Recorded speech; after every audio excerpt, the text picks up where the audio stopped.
All right. Well, I think, as I said after the game, certainly very proud of our players and our staff. I thought we put the players in position outside of a handful of calls. Thought we had a really good plan in all three phases. And I was very pleased with the effort the players played with. Certainly very physical, very tough, and the competitive spirit was what you would want. We've made tons of progress in terms of the intangibles that our team has. We've built great trust. There's tremendous relationships in that locker room. This is a group that enjoys being around each other, and they play that way. The issues that we had were technical, and I think it's a little bit of a reality check for our team that there are consequences for when you don't do it the right way, whether that's poor communication, whether that's not being in the right gap, whether that's having poor eye discipline at your position, and certainly the critical situations that came up in the game, whether that's 2 minutes before the half, the backed up, the exchange of series in the backed up scenario. And then last but not least is taking care of the ball, owning the ball, attack the ball. And I think that we need more football plays where we go 11 for 11. There's a lot of plays where we have a little bit of a glitch or an issue, and we're 10 for 11. We got one guy that's a holdup there. So challenge the team to take complete ownership of their role. That's where we're at. I think without struggle, there is no growth. And we need to use the emotional things that came with this, knowing that we were in the fight. We did have a chance to win the game. The damage that did to you and how you laid in bed that night and thought about all the things that maybe you could have done better. Got to live and learn. Got to take an approach and have some integrity about it and tell the truth. Did you cut a corner during the week? Were you as focused as you could have been? I think that everybody's got a role in the building and everybody's got to challenge themselves to do a little bit better. And ultimately, it's got to mean something to you when you don't get it done for your teammates. There's some very valuable lessons about if you're a backup, you don't ever know when your day is coming. We had several scenarios in this game where the second guy who maybe wasn't even expecting to play, he's out there in the fight, and all of a sudden his play count goes from, 8 to 12 plays to 50, and I think making the most of your opportunities throughout the week and being prepared is key. And, championship teams show significant improvement from week 1 to week 2. We'll have an opportunity to do that this week. And one of the things that we're harping on here is this is our first real in-season routine week. Can we execute Sunday to Saturday our process and do it at a really high rate? So I'm excited about the type of football team that we can have. We've got tons of potential. This team can go long, it can go places. We can go far, but we got to make every minute count and make the most of our opportunities in terms of how we prepare.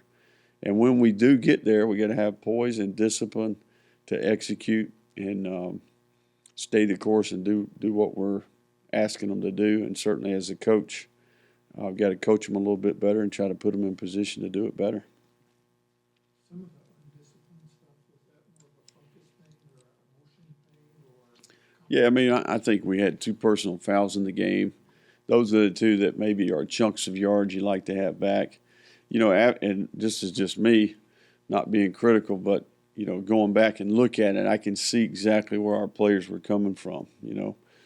Robert Hunt had a unique scenario, and certainly Moncrief over there, I thought that could have went either way. So the lesson there for Chris Moncrief is, hey, if that's a running back, probably is a no call, go to the next play, but it's a quarterback. You got to have awareness that they're going to protect the quarterback.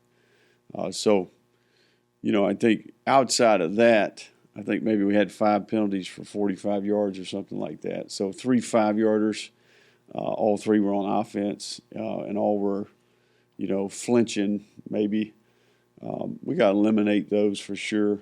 The personal fouls are the ones that we tacked onto their possession or maybe set us back and got us behind the sticks. But we like to go play a game and only have technical fouls, and certainly in this game, we had 5 fouls and all of them were undisciplined. Yeah, we just had more plays where we had 11 guys. We were going 11 for 11, a lot of high level execution taking place, ultimately, you hate to say it. I mean, I got tons of respect for Mississippi State. I think they're playing a very competitive league and they've got a good team. But when we screwed it up, typically it was because we screwed it up. Does that make sense? They had us a handful of times in terms of a couple patterns where maybe we're in a tough match, in terms of the call we have compared to the route that they're running. But, we had some gap integrity issues. We had poor miscommunication on a big play touchdown. The running back they have, I think, is a real guy. I think he's an elite player. Got a lot of respect for him as a player. But outside of that, we just need to do our job in all 3 phases. We got to punt the ball with some hang time, right? We got to leverage the ball with the correct shoulder, and those are things that you don't get them back. I think that there's a little bit of a reality check with our players. This is the reason that sometimes they think we're a little harsh, but there's a lot of positive, man, on that tape. I'll say that. What do you make of a game like this where you lost the game, but there is so much positive momentum? Have you ever experienced something like that? Well, I mean, it's a 1-score game with about 2 minutes and 30 seconds left in the fight. So, I think that if anything, it should give you a little bit of confidence, and then it should be a reason to make the changes. That's the message here. Take complete ownership in your role. Only you know if you cut a corner during the week, right? Only you know if you weren't as prepared as you should have been, So don't just check the box. Go above and beyond. Be a guy who's loyal. Be a guy who's dependable, accountable. And when you get your opportunity and you're one of 11 that runs out there and represents the team, be ready to do your job and be a guy that the players on the team can respect because of the way that you go about it. Did you like how Mitchell looked when he slid over to guard? How might that unfold with Mark's situation? Yeah. Who might be ready to step up? Sure. On that left side? Yeah, that's a good question. I think we ended up using some of our contingency plans in the game. We always talk about, okay, this guy gets hurt, what do we do? This guy gets hurt, what do we do? We talked about it that morning at 6:30 in the staff meeting. So Max slid right in there and played left, and did a really nice job. He had worked there throughout training camp. That was one of the things that we had worked. Part of that was that Ken got hurt earlier in training camp, so we had to, kind of work our way through that. That we then later slid Osiris Torrance over there to left, where he had worked extensively during training camp. And he did a nice job and played 34 plays in the game. So both of those young men will probably play that position, but certainly Osiris will make that permanent move over until we find out exactly where Ken's at. Do you have updates on Ken, Gossett, Jacquet? We'll give it all to you on Wednesday after practice. But the ones that you saw are the ones that we're evaluating, and we don't quite know. I'll give you exactly where they're at coming off the field on Wednesday relative to how they practice. Coach, how do you feel like Levi's progression changed throughout the game? There's no question the guy had, you don't want to start the season by throwing it to the other team, but it wasn't all him. There was some distribution issues on the route, and certainly the guy's just, I think he showed he's mentally tough, and he didn't flinch. The guy just went back to work, and once he kind of settled in a little bit, you saw what I've been seeing for a while. The guy can be a very, very effective player. He can extend the play, escape, can run the ball, and he's got a big arm. So, there's a handful of plays early where there's a little anxiety there, and you can sense that. But once he kind of settled in, you can see that he's going to be one heck of a player for the Cajuns. Tight end situation, Coach. How did that look, and did you get in any kind of a routine? Yeah, I was very pleased with that group, and I'm excited really about those guys, not only all four in their first game for the Cajuns, right? They played well. They competed. They played hard. They were assignment sound. No major issues in the game. And I'm excited because now we know we got a bunch of competitive dudes that it's not too big for. And, seeing those guys grow as the season goes, I think we're going to be in really good shape there. So, Nick Ralston, obviously you can see how he's a big, physical, violent player that can catch the ball and run after the catch. Certainly he's a very smart guy that can do lots of different stuff. I was impressed with the rookie Neil Johnson and how he played in his first ever college game. He's a big, smooth athlete that could do a lot of things. And then the two walk-ons were outstanding. Hunter Bergeron played really hard and fundamentally sound in the game, and Pierce Meagles was exceptional. So, these are guys, goes back to the process, goes back to how we practice. If we don't two-spot during training camp and do it, execute our plan, those guys aren't ready to play. But they had a bank of reps that we'd put in there going back all the way to the off-season program, spring practice, the summer installs, and the OTAs that we do, and then training camp. So those are some guys that I really have a lot of respect for because they stepped up when their teammates needed them. And it's going to be fun to watch those guys as their role increases as the season goes. Any takeaways here on Monday now that maybe you didn't see coming before the game that you know? Yeah, I thought we had a big, fast, physical, tough team. And I think, watching them play, we got the capability of being a really good football team. That's what I would say. Just watching the tape. Very pleased with the improvements we've made on defense. You can see that we're covering them a little bit longer. The four-man rush can get there. We've got a number of pressures that can create issues. I think a lot of the new players, we played 16 players in the game that played, their first ever game for the Cajuns, so 16 rookies playing. A lot of young players that stepped up and played well in the game, and then we got great leadership from a group of veterans. Percy kind of stepped up, was in on a lot of plays. Yeah. Was he one of those guys? Percy was technically a player of the game in both defense and special teams. We only give it to one, but he made the War Daddy board. He was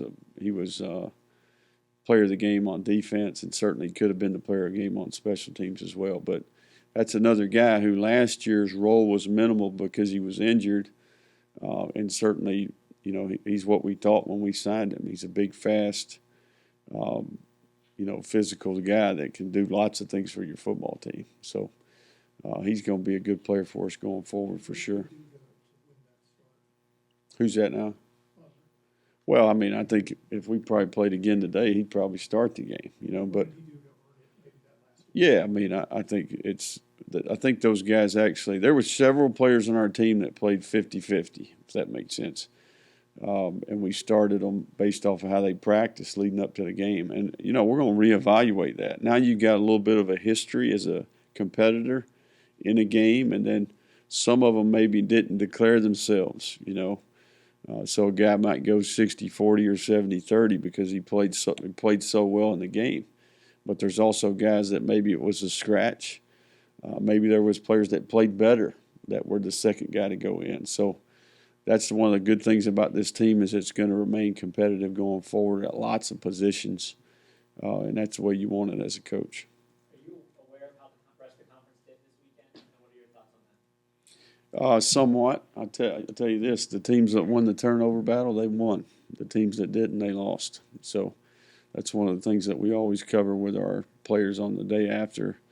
But it was great to see Georgia State, have some success, and certainly sounds like South Alabama played Nebraska tight. And then outside of that, I'm not really sure what happened. But, we'll cross all those bridges when we get to them. But it's good to see our league continue to play at a high level, and make some noise nationally. I think it speaks to the quality of coaches that we've got in the league, and it speaks to how they've been recruiting, how they've evaluated, and certainly the processes they've got in place at their place. Biggest concern about Liberty and can your press box accommodate the hospital? Yeah, so, Liberty's got a handful of players that are explosive. Really good skill on offense. The quarterback's a proven passer who's spread it around last year, threw for all kinds of yards. And then they've got some disruptive defensive players. They've got some edge players that are unique, that can create some issues for you. They're big at inside backer and physical, really big in the interior D-line. Impressed with the overall athletic ability of the back end guys, and certainly some new players as well that they've added to the roster. So, Coach Freeze is a proven head coach. He certainly has always had very competitive teams, well-coached teams, and this one's going to be no different. Have they requested, seriously, have they requested anything special to accommodate? Well, I think our administration's handling all that, but certainly we want to do everything we can do to help Coach Freeze. I mean, it's a unique scenario for him. I think if any of us were in that situation and had an obligation to a group of people, we would want to do everything we could do for them. I know I would, and certainly respect him navigating this as he overcomes, which, is a tough deal. So our thoughts and prayers are with Coach Freeze. The rushing defense was a problem last year, and obviously it was a problem Saturday. How much of it, you mentioned the running back, but was it more of an offensive line versus the offensive line issue, or how much of it was Say it one more time now. The rushing defense? Like, how much of it Yeah. was that one of the areas that fell into, you got to give credit to them, or was that more of a... No, I think there were some gap integrity issues. We were gapped out a couple of times. Maybe a guy's moving a gap and needs to get, didn't quite get to where he was supposed to. That's kind of what I'm saying about we need 11 out of 11. When we're short a guy, we go 10 for 11, and there's a crease, or a guy there's miscommunication in coverage, whatever the case may be. Same thing on offense and on special teams. We got to play highly efficient. There's got to be a high level of execution. I think it's a combination of both, if I was saying. That's a big physical offensive line. That tight end's a tough competitive guy. And certainly I think that back is going to play for a while. So it's always a little bit of both, I would say, but certainly a lot of technical things that we can fix. But we are much improved, I'll say that. Levi had a couple runs. Because he has so little experience, no Division I snap experience behind him, is that going to play into your decision-making as a play caller? How much to run him, or is it more of a philosophical, do I want to run the ball? Yeah, it's just kind of the way I see it. I'm not a big quarterback run guy. Now, we do certain types of concepts with the guy, but I think we like to play and the quarterback doesn't get hit the entire day. Maybe that's because I played quarterback, but I think, I'd like the quarterback in our system, he has to make so many decisions to distribute the ball, there's just so much going on out there where the guy's got to make decisions based off the defense. I'd like to not run the guy, but certainly the couple scenarios where he did run it, it was the right decision on his part. So there's going to be some of that, but, no different than Andre last year. We're going to try to play a particular brand of ball. I'd much rather hand it to the running backs we have than have Levi run the ball. I'd much rather throw it to the skill that we have on offense at receiver and tight end. So, he's going to make plays with his feet naturally, and then there's going to be scenarios where he does pull the ball down or pull the ball in a read, just like he did the other day, or run the draw. There's lots of those types of scenarios. So we're not I'm trying to think of some teams. This is not the 2000 I guess it would be 2010 Auburn Tigers with Cam Newton. We got some legitimate skill players around this guy, and we're going to spread the ball around to those guys.